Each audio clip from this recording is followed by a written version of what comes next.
नमस्कार, जय हिंद राजराज साथियों। स्वागत है आपका अपने YouTube चैनल आगाज क्लासेस पर। मैं रतन कृष्ण लवानिया फिर से आपके सामने हाजिर हूँ इतिहास की कड़ी में। आशा करता हूँ कि सभी स्वस्थ और तंदुरुस्त होंगे और लगे हुए होंगे अपने आर ओ की तैयारी में भरपूर मेहनत से साथियों। और फिर मैं बार बार एक बार और दोहरा रहा हूँ कि लक्ष्य प्राप्ति ही अपना अंतिम अंतिम विकल्प है। ये सोचकर हमें तैयारी करनी है और लक्ष्य प्राप्ति करने से पहले हमें तैयारी नहीं छोड़नी।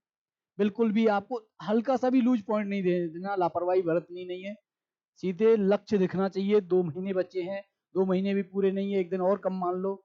2 महीने से भी कम का समय बचा है, या 2 महीने तो लगभग है ही। 11 फरवरी का पेपर है साथियों आपको। तो 60 आप कह सकते हो कि 60 या 62 दिन के लगभग। तो यही समझ लो कि बिल्कुल क्रूशल टाइम चल रहा है, संघर्ष का समय है। मेहनत करते रहिए। बाकी इतिहास तो आप देख ही रहेंगे कि इतिहास तो आसान बना ही दूंगा मैं। आता है आप शुरुआत से, जो भी विद्यार्थी मेरी क्लास कर रहा होगा, उसके सामने या अगर वो प्रश्न हल कर रहा होगा तो उसे लग रहा होगा कि हाँ सर ने जितने भी प्रश्न पूछेंगे सब मैंने यही बोर्ड पे करवाए हैं। तो इस पे आप विशेष ध्यान रखना।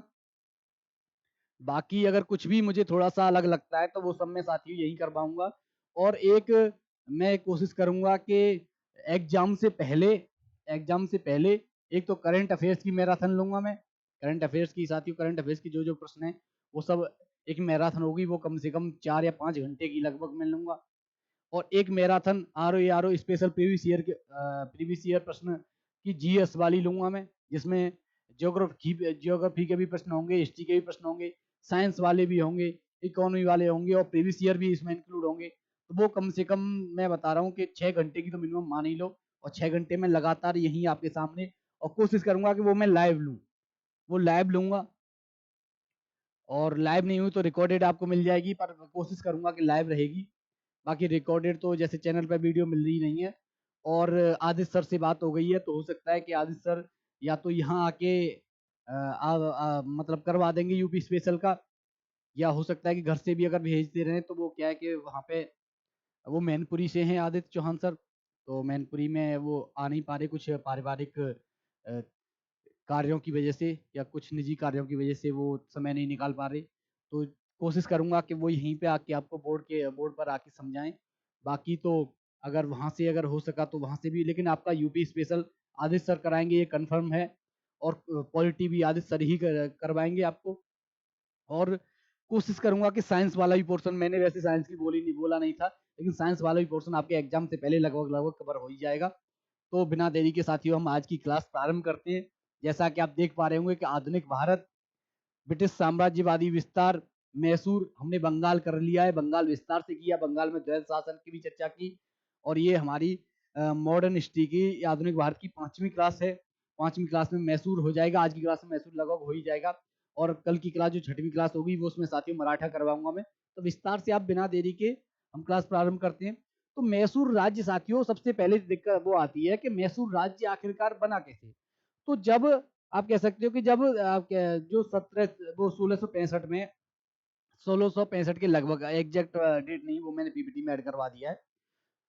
तो जब विजयनगर साम्राज्य का विघटन होता है तो उस विघटन से मैसूर राज्य का उदय होता है, मैसूर राज्य का उदय होता है। और वोडियार वंश के शुरुआत में सबसे पहला जो शासक होता है, वहाँ वोडियार वंश का शासन होता है मैसूर में। और चक्का कृष्णदेव करके उसका शासक बनता है। और जब चक्का कृष्णदेव शासक बनेगा तो वो आप कह सकते हो कि एक ऐसा लापरवाह राजा था कि उसके समय में, उसके राज्य के समय में 2 मंत्रियों के हाथ में पूरी सत्ता, आप कह सकते हो कि शासन व्यवस्था और सब कुछ जो शक्तियां थी 2 मंत्रियों के हाथों में थी साथियों। एक नंदराज और एक देवराज करके था। तो दोनों में आप कह सकते हो नंदराज वित्त मंत्री था और वो सेनापति या सेना का प्रमुख था। तो दोनों मंत्रियों के हाथ में जब सत्ता थी उस समय, हैदर अली नामक, जब कहते हैं हैदर अली की चर्चा होती है, मैसूर राज्य की जैसी चर्चा होगी तो हैदर अली की चर्चा होगी। तो हैदर अली उस समय एक कह सकते हैं सामान्य सैनिक था। जब सामान्य सैनिक होने के बाद डिंडीगुल में आप देखोगे, डिंडीगुल की चर्चा होगी, तो हम जैसे ही हम उस पर पीपीटी पे आएंगे, सीधे मैं पीपीटी पे ही आपको लेके चलूंगा। जैसी जैसी चर्चा होगी तो मैं सीधे आपको पीपीटी पर ही लेके चलूंगा। तो पीपीटी पर जैसे ही हम आगे बढ़ेंगे तो पहली उसमें आप देखोगे कि मैसूर राज्य के उदय की चर्चा होगी। जैसे मैसूर मेन होता है कि मैसूर राज्य, अब मैसूर राज्य का उदय कहाँ से हुआ, मैसूर राज्य बना कैसे? तो विजयनगर साम्राज्य के विघटन हुआ 1565 के पश्चात, जब विघटन हुआ उसमें से उस विघटन के द्वारा आप देखोगे कि विजयनगर साम्राज्य बहुत बड़ा साम्राज्य था। लेकिन जब आप देखोगे कि आदिल शाही जो मैंने करवाया है मेडिवल में, वैसे मैंने मेडिवल में करवा दिया है कि बीजापुर, गोलकुंडा और अहमदनगर, इन सब ने चारों ने मिलकर संयुक्त रूप से विजयनगर पर आक्रमण किया था। उसके बाद विजयनगर में पराजित हुई और उसका विघटन किया गया। और जब विघटन हुआ तो अलग अलग नए नए राज्यों का उदय हुआ। जैसे मुगल साम्राज्य, आप कह सकते हो कि मुगल साम्राज्य का जब विघटन होगा तो अलग अलग नए नए साम्राज्य का, नए नए छोटी छोटी राज्यों का उदय हुआ, जिसमें अवध और ये सब आपको नजर आएंगे। तो ये सब क्या है, जब औरंगजेब के बाद ये सब विघटन से ही तो हुआ कि स्वतंत्र बंगाल भी स्वतंत्र राज्य, आप कह सकते हैं स्वतंत्र क्षेत्र घोषित हो जाएगा, नवाब का शासन होगा बंगाल पे, जब चर्चा हुई थी। ऐसे ही साथियों विजयनगर साम्राज्य के विघटन के बाद आपको अलग अलग राज्य नजर आएंगे। इनमें से एक साथियों मैसूर होगा, जिसमें वोडियार वंश का शासन होगा। वोडियार वंश का चिक्का, ये साथियों चिक्का है, ये क है, चिक्का देवराज शासक होगा। लेकिन चिक्का देवराज के शासन में दो मंत्रियों के हाथ में वास्तविक शक्ति थी, एक नंदराज एक देवराज। देवराज सेना का प्रमुख सेनापति था और नंदराज साथियों वित्त मंत्री था। तो आप देखोगे कि जो वास्तविक शक्ति थी वो देवराज एवं नंदराज, दो सेनापति थे। देवराज देवराज सेनापति था और नंदराज वित्त मंत्री। और जो मैंने अभी आपको करवाया था कि जैसे ही उसमें जब बंगाल की चर्चा हो रही थी तब मैंने आपको समझाया था कि राज्य को संभालने के लिए दो सूबेदार और दीवान जब नियुक्त होते थे तो सूबेदार सेना का प्रमुख होता था और दीवान वित्त व्यवस्था का प्रमुख होता था, वित्त मंत्री होता था। तो ये दोनों जब देवराज और नंदराज दोनों मंत्रियों के हाथ में आ जाएंगे कि वित्त मंत्री भी नंदराज है, मंत्री है, और सेनापति यानी प्रशासनिक प्रमुख सेना का प्रमुख देवराज है, तो दोनों के हाथ में जब राजा इतना लापरवाह हो सकता है, या लापरवाह नहीं कह सकते, अपनी निजी जीवन में ऐसो शानो शौकत ऐसो आराम में इतना बिजी व्यस्तता कि उसे कोई निर्णयों से लेना देना नहीं, जैसी प्रजा उसके पास जाती या कोई आप कह सकते हो कि मंत्री या कोई लेके जाता कि अ, सम्राट ये कार्य होना है, तो सीधे सीधे वो कहता कि वो देवराज आप देख लो कि नंदराज जैसे होता है नॉर्मल, ऐसे ही वास्तविक शक्ति दो मंत्रियों के हाथ में देवराज और नंदराज के हाथ में थी। और जब देवराज और नंदराज के हाथ में जब वास्तविक शक्ति थी उस समय, अब इसी बीच में आप देखोगे कि हैदर अली का उदय होगा। इसी बीच में साथियों जब ये देवराज और नंदराज की जब वो चल रही है तो इसी बीच में इन्हीं के शासन पीरियड में हैदर अली का उदय, हैदर अली। और हैदर अली के उदय से आप देखोगे कि हैदर अली एक कह सकते हैं कि महत्वाकांक्षी व्यक्ति तो था ही, क्योंकि जब सामान्य सैनिक के तौर पर ये सेना को आप कह सकते हो कि सेना में प्रवेश करेगा, उस समय जब देवराज और नंदराज का जब शासन चलेगा, दो मंत्रियों की वास्तविक शक्तियों के द्वारा शासन प्रशासन चलाया जाएगा, उस समय एक सामान्य सैनिक था हैदर अली। उसके बाद आप देखोगे जैसे ही हम आगे बढ़ेंगे तो आप देखोगे कि हैदर अली उस समय एक सामान्य सैनिक था, लेकिन 1755 में डिंडीगुल का फौजदार बना और यहाँ फ्रांसीसियों की मदद से एक आधुनिक शस्त्रागार की स्थापना करता है साथियों। तो आप देख सकते हो कि एक सामान्य सैनिक से 1755 ईस्वी में डिंडीगुल का कह सकते हैं फौजदार बनता है। और यहाँ जब डिंडीगुल का फौजदार बनेगा तो डिंडीगुल में ही एक शस्त्रागार फ्रांसीसियों की मदद से, क्योंकि उसे पता था कि ब्रिटिशों का अगर विपक्षी का या कह सकते हो ब्रिटिशों का अगर विरोधी कोई है तो वो फ्रांसीसी है। तो इतना महत्वाकांक्षी आप कह सकते हो, यही आगे जाकर आप देखोगे कि शासक भी बनेगा, राजगद्दी पर भी बैठेगा, लेकिन कभी भी अपने आप को सम्राट घोषित नहीं करेगा। लेकिन इसके बाद ही जैसे ही इसकी मृत्यु के बाद जब इसका पुत्र टीपू सुल्तान आएगा तो वो सबसे पहले इसके विचारों से इतर जाकर खुद को सबसे पहले सम्राट घोषित करेगा। और सम्राट घोषित करने के बाद अपने हिसाब से आप देखोगे फ्रांसीसियों का वो भी मदद लेगा, उसी से आप देखो कर्नाटक युद्ध, आंग्ल मैसूर युद्ध, सॉरी कर्नाटक युद्ध तो फ्रांसीसियों के मध्य युद्ध, आंग्ल मैसूर युद्ध आता है। प्रथम आंग्ल मैसूर युद्ध हैदर अली के समय में, फिर द्वितीय आंग्ल मैसूर युद्ध होता है, तृतीय आंग्ल मैसूर में हैदर अली की मृत्यु होती है, फिर तृतीय होता है, फिर चतुर्थ होता है। तो उसी प्रकार साथियों एक क्रम से ये चार युद्धों की चर्चा होगी, ब्रिटिशों और मैसूर राज्य के बीच में हुई, तो उसे आंग्ल मैसूर युद्ध के नाम से जाना जाता है साथियों। तो जैसे ही हम हैदर अली पर जब बातें कर रहे थे तो आप देखोगे, और ये मैंने आप देख पा रहे होंगे कि मैंने पीपीटी, और यही आपको पीडीएफ फॉर्म में ग्रुप में मिल जाएगी आगाज क्लासेस के में, जो मैं आपको बता रहा हूँ कि हर क्लास के नीचे में उस ग्रुप का टेलीग्राम लिंक शेयर करता हूँ, तो डिस्क्रिप्शन में मिल जाएगा साथियों। तो उसी से आप पीडीएफ डाउनलोड करके और अच्छे तरीके से समझ पाओगे, अच्छी तरीके से अपनी आप कह सकते हो तैयारी को और अच्छी तरीके से धार दे पाओगे। तो इतनी आसान तरीके से एक एक पार्ट, एक एक पॉइंट तोड़ तोड़ के मैंने बीच बीच में एरो लगवा के एक सिनॉप्सिस के फॉर्म में आपको मैं साथियों प्रोवाइड करवा रहा हूँ। बेफिक्र होकर आप पढ़िए, बड़ा आसान होगा। इतिहास कोई इतना हुआ नहीं है कि इतिहास कोई हुआ है जिससे डर जाओगे। हाँ, बस ये कि रटने से अच्छा है कि आप एक बार समझ लोगे तो वो ज्यादा अच्छा रहेगा साथियों। तो जैसे ही आप देखोगे कि जैसे ही डिंडीगुल में एक आधुनिक शस्त्रागार की स्थापना करेगा फ्रांसीसियों की मदद से, तो आगे आप देखो 1762 में हैदर अली शासक बनता है। जब फौजदार था उसके बाद एक शस्त्रागार की आप कह सकते हो शस्त्रागार की स्थापना करेगा। तो फ्रांसीसियों की मदद से देवराज और नंदराज को आप कह सकते हो कि साइड में कर या उन्हें परास्त कर 1762 में हैदर अली शासक बनता है और 1776 में उसने स्वयं को राजा घोषित किया।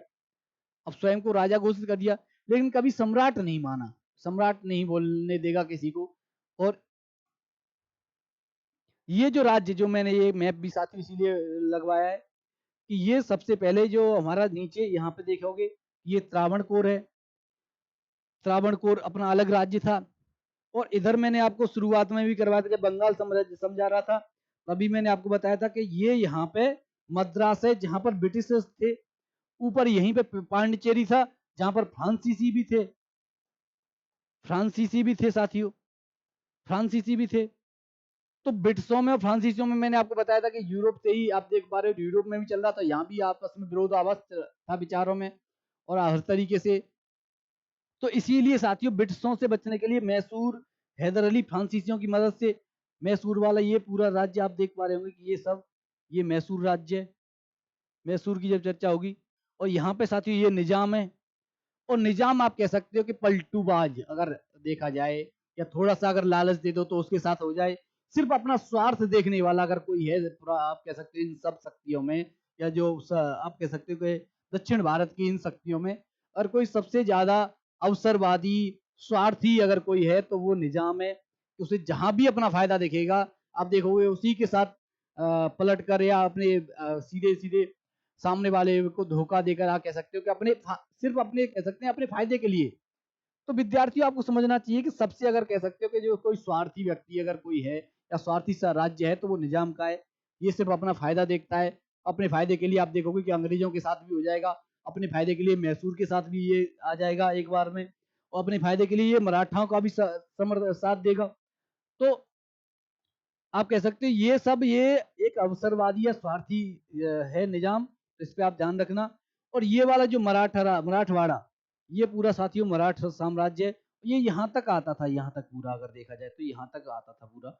और मराठाओं में समझाऊंगा कि दो प्रकार के कर होते थे, चौथ और सरदेशमुखी।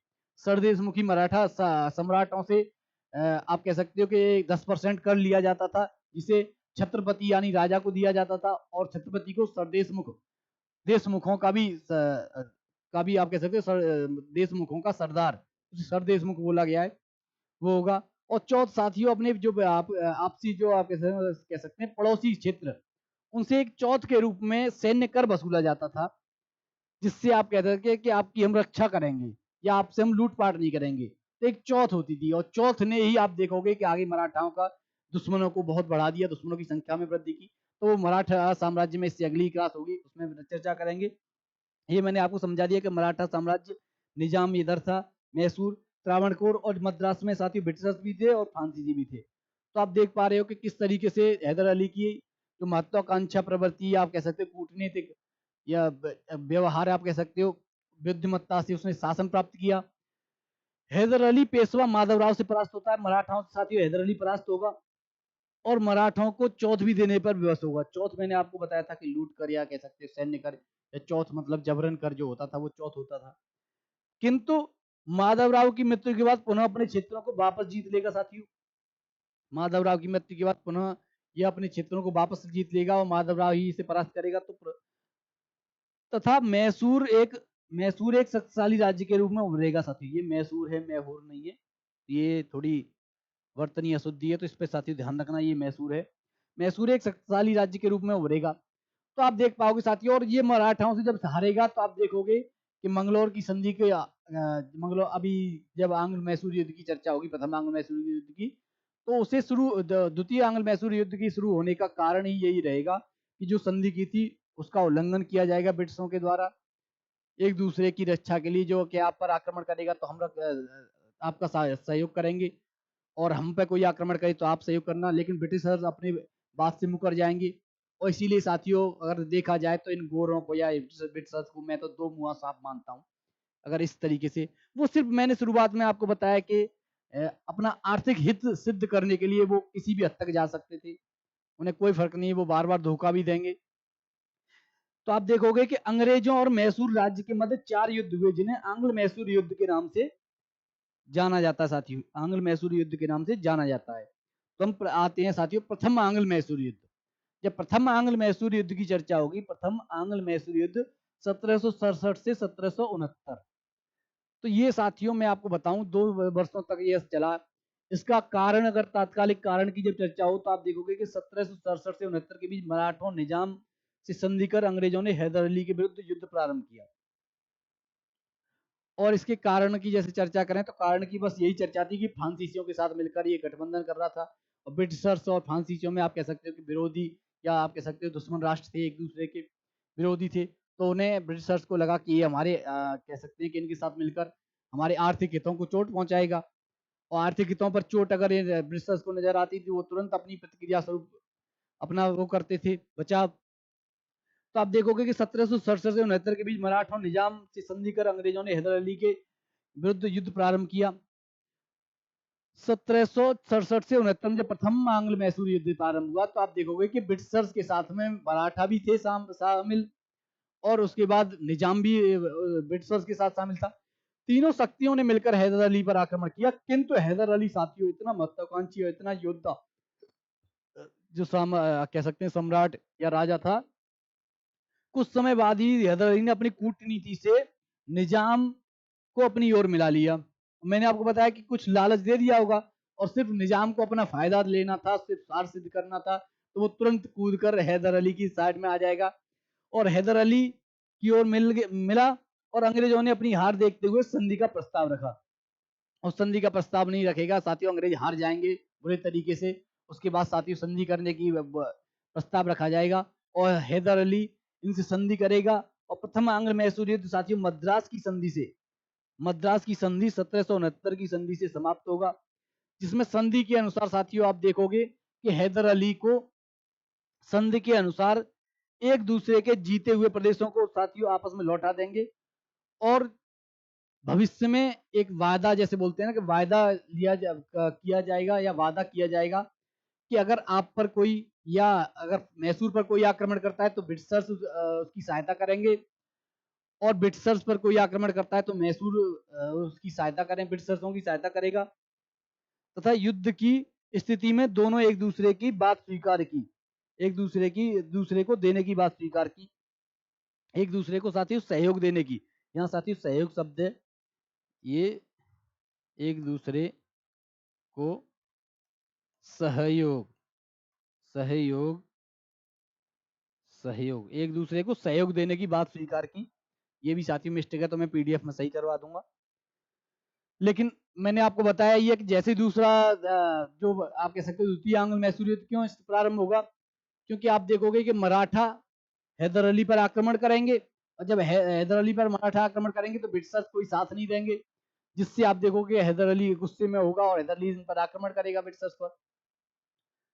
तो दक्कन में भारतीय शक्तियों में हैदर अली पहला व्यक्ति था जिसने अंग्रेजों को पराजित किया। तो अंग्रेजों को बुरी तरीके से साथियों पराजित करता है प्रथम आंग्ल मैसूर युद्ध में। उसके बाद जब ये सहयोग नहीं देते मराठाओं से युद्ध में, तो द्वितीय आंग्ल मैसूर युद्ध उसके प्रारंभ होता है। द्वितीय आंग्ल मैसूर युद्ध में आप देखोगे कि 1780 से 84 4 वर्ष तक साथियों आप कह सकते हो कि धीरे धीरे रुक रुक कर 4 वर्ष तक साथियों द्वितीय आंग्ल मैसूर युद्ध चलता है। इस युद्ध के समय ब्रिटिश सर्वाधिक संकट में थे, और सर्वाधिक संकट में क्यों थे, तो भारतीय परिस्थिति और विदेश आप कह सकते हो कि विदेशी परिस्थिति में आप देखोगे कि विदेश अगर कह सकते हैं कि अंतरराष्ट्रीय परिस्थिति में अंतरराष्ट्रीय स्थिति देखोगे तो अमेरिका में स्वतंत्रता आंदोलन चल रहा था, अमेरिका स्वतंत्र हो रहा था, और स्पेन और पुर्तगाल जैसे देश आप कह सकते हैं, स्पेन पुर्तगाल फ्रांस भी था साथ में, वो सब अमेरिका का सहयोग कर रहे थे। तो आप कह सकते हो कि यूरोप में भी सारी शक्तियां मिलकर ब्रिटिशर्स का विरोध कर रही थी। और भारतीय स्थिति में आप देखोगे कि इधर मराठाओं से युद्ध चल रहा था, आंग्ल मराठा युद्ध चल रहा था, और इधर मैसूर से भी इनका युद्ध चल रहा था ब्रिटिशर्स का। और मुंबई और कोलकाता या मुंबई और मद्रास के आप कह सकते हो जो ब्रिटिश अधिकारी थे उनमें भी आपस में मतभेद था। और उनमें मतभेद क्यों था? वैसे मैं मराठाओं वाले उसमें करवाऊंगा आंग्ल मराठा युद्ध में। मतभेद एक होता है सूरत की संधि पर साथियों। सूरत की संधि होती है मराठा और ब्रिटिशर्स के बीच में, जो आप कह सकते हो कि रघोबा जो बोला जाता था, रघुनाथ के साथ, रघुनाथ के साथ वो संधि करेंगे, और रघुनाथ के साथ संधि जो करता है उसे अमान्य घोषित कर दिया जाता है। मेन उससे जब अमान्य घोषित कर देंगे तो आपस में अधिकारियों में आप कह सकते हो विरोधाभास होगा, या आपस में विरोध कह सकते हैं कि एक दूसरे से कटुता आएगी। और जब अधिकारियों में ही एकता नहीं है तो साथियों वो है ये अंतर्राष्ट्रीय स्थिति मैंने आपको बताई दी। भारतीय स्थिति पर दो दो जगह युद्ध चल रहा है और उसके बाद अधिकारियों में मतभेद है। तो जब मतभेद नजर आएगा तो साथियों घोर आप कह सकते हो कि इस युद्ध के समय ब्रिटिशर्स सर्वाधिक संकट में इसीलिए थे। अंतर्राष्ट्रीय स्थिति मैंने अभी आपको समझाया कि अमेरिका में स्वतंत्रता संग्राम में अमेरिकी क्षेत्र स्वतंत्र हो रहे थे। इसमें अमेरिका का साथ फ्रांस, स्पेन और हॉलैंड दे रहा था साथियों, और पुर्तगाल भी साथ में ही था। पुर्तगाल का नाम नहीं है, पुर्तगाल भी था। और भारतीय स्थिति अगर आप देखोगे तो भारतीय स्थिति में मैसूर के साथ संघर्ष, एक तो मैसूर के साथ संघर्ष चल ही रहा था और स्वयं मराठाओं के साथ संघर्ष भी चल रहा था। अब मैसूर और मराठा दोनों के साथ संघर्ष चल रहा है और निजाम इनके साथ दे रहा था। जब मैसूर और मराठा दोनों से संघर्ष चल रहा है ब्रिटिशर्स का और निजाम मैसूर और मराठा के साथ में, तो जब तीनों शक्तियां साथ में, तो इन्हें हारने का भय था। दूसरा आप देखोगे कि बंगाल एवं बॉम्बे के अधिकारियों में तनाव था। और तनाव क्यों था? मैंने अभी आपको बताया था कि मराठा उसी संधि, सूरत की संधि पर तनाव होता है, उसमें अलग अलग आपको नजर आएगा। और ब्रिटिशर्स अधिकारियों में तनाव, मतभेद, ये सब साथियों देखने को नजर आएगा।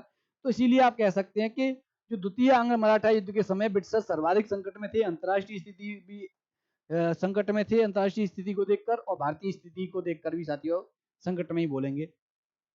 1770 से 71 में मराठाओं ने जब साथियों मैसूर पर आक्रमण किया तो अंग्रेजों ने मैसूर की कोई सहायता नहीं की। और जब कोई सहायता नहीं करेगा तो मैंने आपको बताया था कि मैसूर से मराठा समाप्त हो जाएंगे, वो सॉरी मराठाओं की विजय होगी, मैसूर हार जाएगा। वो तो उसी समय साथियों चौथ देनी पड़ेगी हैदर अली को। अतः मद्रास की संधि का उल्लंघन हुआ। अभी मैंने आपको समझाया, एक एक पॉइंट मैंने इसीलिए साथियों तोड़ तोड़ कर अब बनवाया है, पूरा सिनॉप्सिस, पूरी पीपीटी और पीडीएफ भी साथियों इसी फॉर्म में आपको मिलेगी। तो तोड़ तोड़ कर एक एक पॉइंट आपकी समझ में आएगा कि आंग्ल मराठा युद्ध कैसे शुरू हुआ, और एक से एक कड़ी जुड़ी हुई है, कड़ी से कड़ी जुड़ी हुई है, तो उसे आपको ध्यान रखना है। अतः मद्रास की संधि का उल्लंघन हुआ जिससे दोनों के मध्य तनाव बढ़ा, ब्रिटिशर्स और मैसूर के मध्य। और 1780 में हैदर अली ने कर्नाटक में अर्काट, साथियों ये अर्काट है, अर्काट पर आक्रमण कर द्वितीय आंग्ल मैसूर युद्ध की शुरुआत की। और अर्काट में साथियों ब्रिटिशर्स की कंपनी थी या ब्रिटिशर्स का कारखाना था, उस पर साथियों अर्काट पर आक्रमण किया हैदर अली ने और द्वितीय आंग्ल मैसूर युद्ध प्रारंभ हुआ। इस युद्ध में कुछ समय के लिए निजाम और मराठा और हैदर अली का साथ, निजाम और मराठा ने हैदर अली का साथ दिया, हैदर अली का त्रिगुट बना। लेकिन ब्रिटिशर्स की कूटनीति से साथियों इनको अलग कर दिया गया और उसने अंग्रेज कर्नल बेली को बुरी तरह से परास्त कर अर्काट पर अधिकार कर लिया साथियों। ये अर्काट है साथियों, अर्काट, ये अकीट नहीं है, अर्काट। तो जब कुछ समय के लिए आप कह सकते हो कुछ समय के लिए मराठा निजाम और मैसूर का त्रिगुट बना, जिसके द्वारा साथियों की जो कर्नल बेली था ब्रिटिशर्स का जनरल, उसे बुरी तरीके से परास्त करता है हैदर अली। और तत्कालीन गवर्नर वारेन हेस्टिंग ने हैदर अली से मुकाबले के लिए आयरकूट, अपने जनरल आयरकूट को साथियों दक्षिण भेजा। और जनरल जैसे ही जनरल आयरकूट आएगा वो अपनी कूटनीति से मैसूर से निजाम और मराठाओं को अलग करेगा, जिसने आयरकूट ने अपनी सफल कूटनीति से महादजी संधिया यानी साथियों मराठा और निजाम को अंग्रेजों के विरोधी गुट से अलग करने में सफलता प्राप्त की। और सफलता के साथियों ये लालच दिया होगा कि ये क्षेत्र दे दूंगा तुम्हें जीतने के बाद और ये दे दूंगा। निजाम तो स्वार्थी है ही है, उसे तो कुछ भी जो भी लालच मिलेगा उसके साथ हो लेगा। मराठाओं को भी साथियों पैसे पैसे से मतलब था, उन्हें सरदेशमुख की चौथ क्यों वसूलते थे? पैसों के लिए। तो उन्हें भी साथियों कुछ क्षेत्र देने का लालच दिया गया होगा। लेकिन गुट बिखर जाने से हैदर अली के उत्साह में किसी भी प्रकार की कोई कमी नहीं आई और 1781 में हैदर अली और ब्रिटिशों में, और उसमें भी साथियों आयरकूट ब्रिटिशों का जो सेनापति था, आयरकूट के मध्य पोर्टानोवा साथियों पोर्टानोवा का युद्ध हुआ, जिसमें हैदर अली पराजित हुआ। और साथियों जब हैदर अली पराजित होगा तो उस पराजित के उससे आप कह सकते हो कि पराजित के दंश से और उसमें युद्ध में लड़ता हुआ हैदर अली की मृत्यु हो जाएगी। उसके बाद टीपू सुल्तान शासक बनेगा।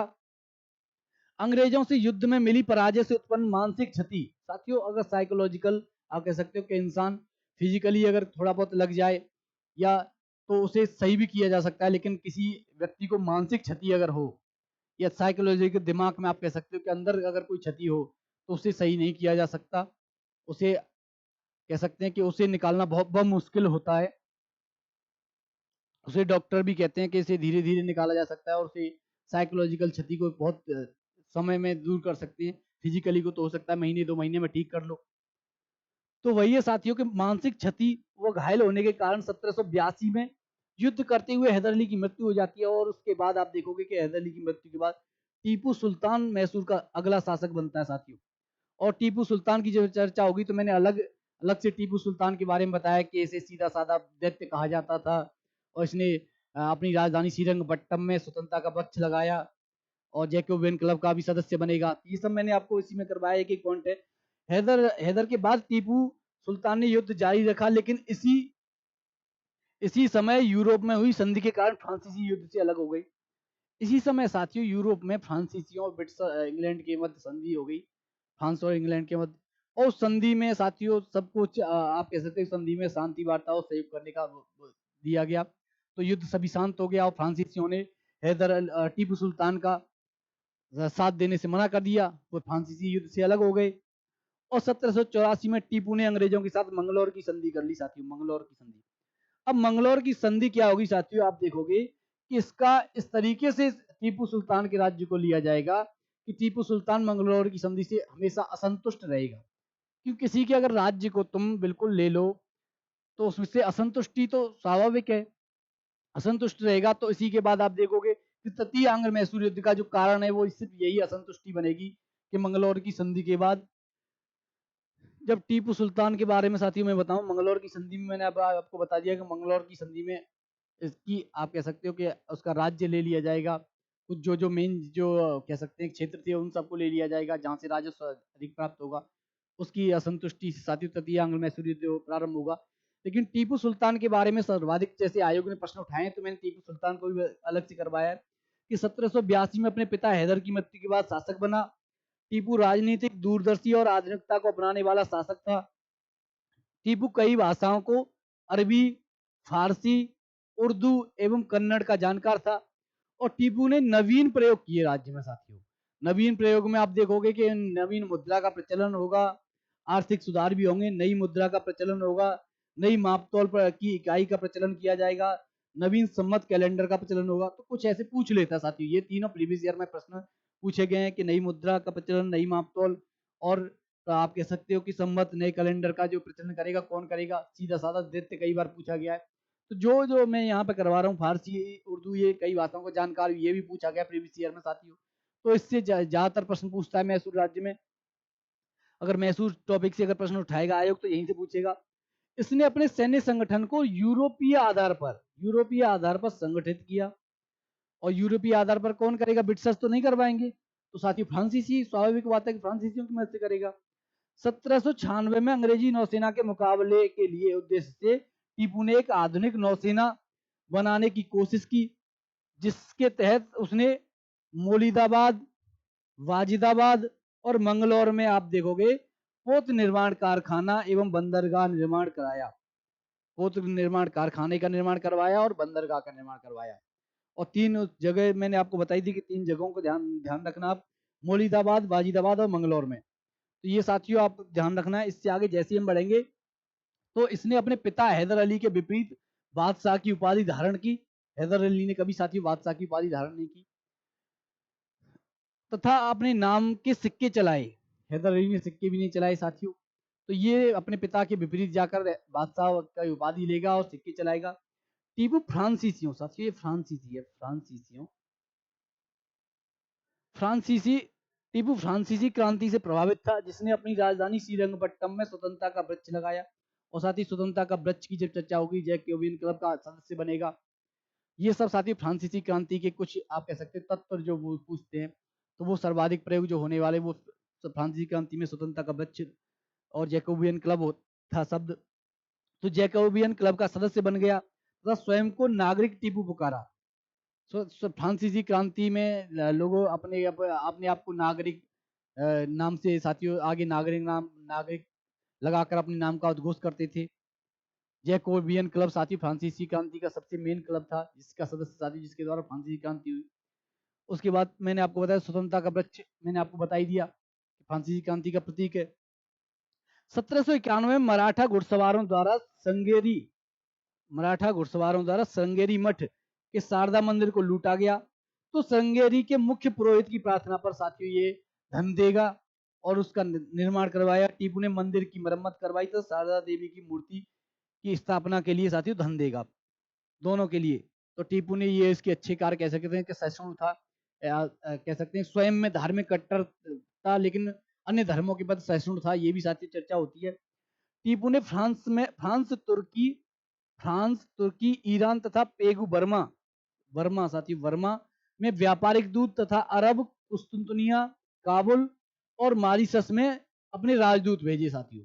तो विदेशी राजदूतों की ये भी प्रीवियस ईयर का प्रश्न है कि कौन सा शासक था जिसने विदेशों में राजदूत भेजे मैसूर राज्य का। तो सीधे सीधे आपको हैदर अली लगाना है। यह व्यक्तिगत धर्म में रूढ़िवादी किंतु अन्य धर्मों के प्रति सहिष्णु था, अन्य धर्मों के प्रति सहिष्णु था। इसने जमींदार की जगह रैयतवाड़ी व्यवस्था को अपनाया। रैयतवाड़ी विस्तार से चर्चा होगी साथियों, रैयतवाड़ी, महलवाड़ी, जमींदारी, ये इसके बाद ही जैसे मराठा राज्य की जब चर्चा होगी इसके अगली क्लास में साथियों में ब्रिटिश आर्थिक नीतियों की चर्चा करूंगा जिसमें यही सब आएंगे। टीपू को सीधा साधा दैत्य कहा जाता है, ये कई बार पूछा गया साथियों, तो इस पे आप ध्यान रखना सीधा साधा दैत्य किसे बोला जाता है, टीपू को बोला जाता है। उसकी वीरता के कारण उसे शेरे मैसूर कहा जाता है। टीपू का मानना था साथियों, टीपू का मानना था कि शेर की तरह एक दिन जीना बेहतर है भेड़ की तरह लंबी जिंदगी से। अगर इसे उल्टा भी कह सकते हैं कि भेड़ की तरह लंबी जिंदगी जीने से तो अच्छा है कि शेर की तरह एक दिन जियो। तो सेम लाइन है। तो ये साथियों टीपू का कह सकते हो वक्तव्य कई बार पूछा गया है, ये बार बार पूछता है, तो इस पे ध्यान रखना। टीपू को यह श्रेय दिया जाता है कि वह प्रथम व्यक्ति था जिसने रॉकेट का युद्ध में प्रयोग किया, जो रॉकेट का प्रयोग युद्ध में किया साथियों। तो टीपू को प्रथम व्यक्ति माना जाता है। तृतीय आंग्ल मैसूर युद्ध की जब चर्चा करें तो 1790 से 1792 की चर्चा होती है। इसमें आप देखोगे कि इसमें बंगाल का जो गवर्नर जनरल था वो कार्नवालिस था। और इसके कारणों की चर्चा करें कि किन कारणों की वजह से अगर ये हुआ, तो टीपू मंगलौर की संधि से संतुष्ट नहीं था। मैंने आपको बताया था कि टीपू मंगलौर की संधि से असंतुष्ट था। फ्रांसीसियों के साथ मिलकर सैन्य संगठन को मजबूत करना, गुप्त मंत्रणा, ये भी साथियों आप कह सकते हो कि ये भी एक कारण था तृतीय आंग्ल मैसूर युद्ध की। कार्नवालिस द्वारा मित्र राष्ट्रों की सूची में मैसूर का उल्लेख नहीं करना। कार्नवालिस ने अपने मित्र राष्ट्रों की जब सूची निकाली तो उसमें मैसूर का उल्लेख नहीं किया गया। तो ये तीन मेन कारण साथियों माने जाते हैं तृतीय आंग्ल मैसूर युद्ध के। पहला, मंगलौर की संधि से टीपू असंतुष्ट था। दूसरा, फ्रांसीसियों के साथ मिलकर गुप्त मंत्रणा या सैन्य संगठन को मजबूत किया कर रहा था टीपू, ब्रिटिशों को यह पता चल गई। और चौथा साथियों, कार्नवालिस ने अपने मित्र राष्ट्रों की सूची से मैसूर को बाहर कर दिया। टीपू ने 1789 में ब्रिटिश संरक्षित राज्य त्रावणकोर पर आक्रमण कर दिया और मैसूर और अंग्रेजों के मध्य युद्ध प्रारंभ हो गया। युद्ध प्रारंभ साथियों कहां से हुआ? त्रावणकोर पर आक्रमण से, जो कह सकते हैं कि ब्रिटिश संरक्षित राज्य था। इस युद्ध में अंग्रेज, निजाम और मराठाओं का त्रिगुट बना साथियों। त्रिगुट मैसूर के विरुद्ध बना जो अंत तक कायम रहा। ये साथियों इसे त्रिगुट को तोड़ने में टीपू असफल रहा। और जब तीन शक्तियां मिलकर एक शक्ति पर आक्रमण करेंगी तो स्वाभाविक बात है कि एक शक्ति को हारना। कार्नवालिस ने टीपू से श्रीरंगपट्टम के किले में घेरकर उसे संधि के लिए मजबूर किया और उसी से साथियों श्रीरंगपट्टम की संधि होगी। और मजबूरन टीपू को ब्रिटिशों से श्रीरंगपट्टम की संधि 1792 करनी पड़ी। और श्रीरंगपट्टम की संधि में क्या हुआ, ये सब साथियों यहीं पे मैंने, क्योंकि इससे श्रीरंगपट्टम की संधि से टीपू के साम्राज्य को बिल्कुल कह सकते हो तहस नहस करना या भागों में विभाजित कर दिया जाएगा। श्रीरंगपट्टम की संधि 1792 ईस्वी, ये कई बार पूछा गया है साथियों। इसके तहत टीपू ने अपना आधा राज्य ब्रिटिशों को और उनके सहयोगियों को देना पड़ा। साथ ही युद्ध हर्जाने के रूप में 3 करोड़ रुपए भी अंग्रेजों को देने थे। हर्जाना न देने तक अंग्रेजों ने टीपू के 2 पुत्रों को बंधक बना रखा था। इस संधि के तहत अंग्रेजों को बारामहल, डिंडीगुल और मालाबार मिला। मराठों को तुंगभद्रा नदी के उत्तर का भाग और निजाम को पेनार तथा कृष्णा नदी के बीच का भाग साथी प्राप्त हुआ। तो ये पूछ लेता है कि किसको क्या प्राप्त हुआ, तो इसीलिए मैंने श्रीरंगपट्टम की संधि अलग से करवाई है। ये प्रीवियस ईयर में पूछा गया कि किसको कौन सा भाग प्राप्त हुआ। इसी संदर्भ में साथियों ये कई बार पूछा गया, इसी संदर्भ में कार्नवालिस ने कहा कि हमने अपने मित्रों को शक्तिशाली बनाए बिना अपने शत्रु को पंगु कर दिया। ये कई बार पूछा गया, तो इस पे विशेष ध्यान रखना विद्यार्थियों। अब आते हैं चतुर्थ आंग्ल मैसूर युद्ध 1799 में। यह साथियों बड़ा सिंपल सा है चतुर्थ आंग्ल मैसूर युद्ध। इसमें कुछ नहीं है कि जब उसे विभाजित कर दिया कुछ बचा ही नहीं, तो अब इसमें सिर्फ टीपू की मृत्यु, टीपू अंत में लड़ता हुआ मारा जाएगा। तो आप देखोगे कि इसके कारणों में टीपू का फ्रांसीसियों के साथ संबंध बनाए रखना, क्योंकि टीपू का फ्रांसीसियों से अच्छा मित्रवत संबंध थे, तो वो बने रहे। यूरोप में नेपोलियन साम्राज्यवादी विस्तार कर रहा था, अतः अंग्रेजों को अपने भारतीय उपनिवेश की सुरक्षा की चिंता हुई। इसी क्रम में साथियों वेलेजली मैसूर पर हमला किया और टीपू की समाप्ति या टीपू को हराकर टीपू की मृत्यु हो जाती है साथियों 4 मई 1799 में। और इस समय बंगाल का गवर्नर वेलेजली था। तो ये साथियों मैंने बता ही दिया कि वेलेजली ने, तो सीधे सीधे इससे पूछ लेता है, ये पूछता है कि वेलेजली, या सीधे पूछ लेगा चतुर्थांग मैसूर युद्ध के समय जो गवर्नर जनरल कौन था, तो वेलेजली था। और टीपू की अगर मृत्यु की पूछे तो 4 मई 1799 में। इसके आगे जैसे ही हम बढ़ेंगे तो साथियों अंग्रेजों ने श्रीरंगपट्टम पर अधिकार कर लिया और टीपू की राजधानी थी साथियों श्रीरंगपट्टम। और वहां पुराने वाडियार वंश के अल्पायु शासक कृष्ण राज द्वितीय को सत्ता सौंपकर उसने सहायक संधि कर ली। और सहायक संधि में साथियों विस्तार से बताऊंगा। सहायक संधि का मतलब था कि हमारी एक सैन्य रेजिमेंट आपके राज्य में रहेगी और उसका खर्चा आपको देना पड़ेगा और वेतन तो वेतन देना पड़ेगा, उसके एवज में आपकी राज्य की सुरक्षा के एवज में हमको आपको हमें धन देना पड़ेगा। ये साथियों सहायक संधि थी। और सहायक संधि में विस्तार से बताऊंगा, जिसके आधार पर धीरे धीरे इन्होंने राज्य को सहायक संधि ने कह सकते हैं कि सहायक संधि ने वो बीजारोपण किया और उसका पेड़, उस पेड़ को हड़पने वाले पेड़ को आप कह सकते हो कि डलहौजी की हड़प नीति के द्वारा, उस पेड़ के द्वारा या हड़प नीति की शाखाएं या उस पेड़ की शाखाएं साथियों हड़प नीति के रूप में आती हैं। डलहौजी की हड़प नीति के रूप में सहायक संधि उसकी जड़ बोला जाता है, इसके द्वारा भारतीय राज्यों को हड़प लिया गया। तो ये आपके सामने हो गया साथियों। इसके बाद जैसे ही मुझे लग रहा है मैसूर राज्य पूरा हो गया, तो मैसूर की जब चर्चा हुई तो कह सकते हैं 4 आंग्ल मैसूर युद्ध हुए, वो सब मैंने चर्चा की। इससे आगे मैं थोड़ा स्पीड से करवा रहा हूँ, पर साथियों इसलिए करवा रहा हूँ कि उसके बाद आपकी अलग से मैराथन और प्रीवियस ईयर के भी प्रश्नों की वो एक श्रृंखला चला सकूं। लेकिन समझ में आपके आ रहा होगा साथियों। तो आज की क्लास को यहीं विराम देते हैं। कोई साथी चैनल पर अगर नया आया हो तो प्लीज लाइक करिए, सब्सक्राइब करिए और थोड़ा शेयर वेयर भी करते रहा करो साथियों, जिससे कि आप जैसे किसी मेहनत कश को या किसी विद्यार्थी, जरूरतमंद विद्यार्थी तक ये मेरी क्लास पहुंचे, जिससे उसे आर की तैयारी में एक सहयोग प्रदान हो। तो साथियों मिलते हैं फिर कल। जय हिंद, राधे राधे।